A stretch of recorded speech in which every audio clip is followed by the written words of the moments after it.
Welcome back to another episode of a Bible Talk. Today we are going in on Proverbs 2.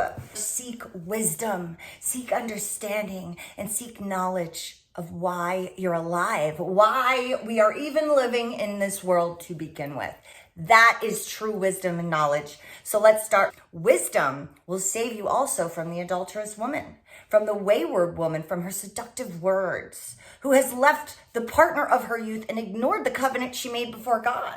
Surely her house leads to death, and her paths to the spirits of the dead.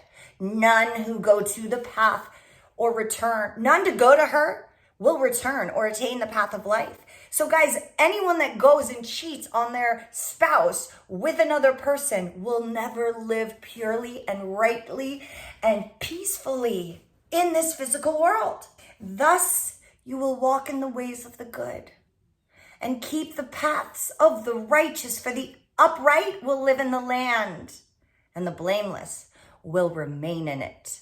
But the wicked will be cut off from the land, and the unfaithful will be torn from it. Did you hear that verse? So many people will write to me about what's right and what's wrong. And I think a lot of the times in society, in the world, we get caught up in what the world tells us is right and wrong, when if we just go in the Bible, like everything is in the Bible of what's right and wrong. And it's not wrong to sleep with people and this and that, but it's all about the intention, guys. And when you're cheating on your husband or wife who you've vowed to stay with till death do you part, like that is a huge sin.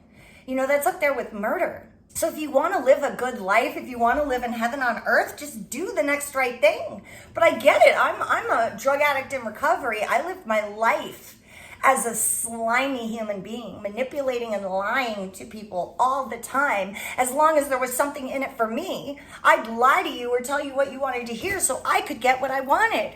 And I was living in hell on earth, and I wonder why. Proverbs 2 breaks it down. I was untrustworthy. I wasn't living right. So God's like, why am I going to give you a good life if you're living for the devil? And it's simple, guys. When we live in fear, when we live in anxiety, when we live in lies and manipulation, that's the devil. When we live in love and peace and joy and treating others kind, that's living for God. So I encourage you today, if you're struggling, if your life is not going in the right way, go in on it. Look at the decisions you make. Look at the things that you spend time and energy on. And is there any way you could do things a little more right by God? Is there any way you can live a more righteous path? Because that was something I needed to learn. I needed to learn that in order to live a good life, I had to do the next right thing. I had to do my part. So let's start doing the next right thing. And the next right thing will happen to you, my friends.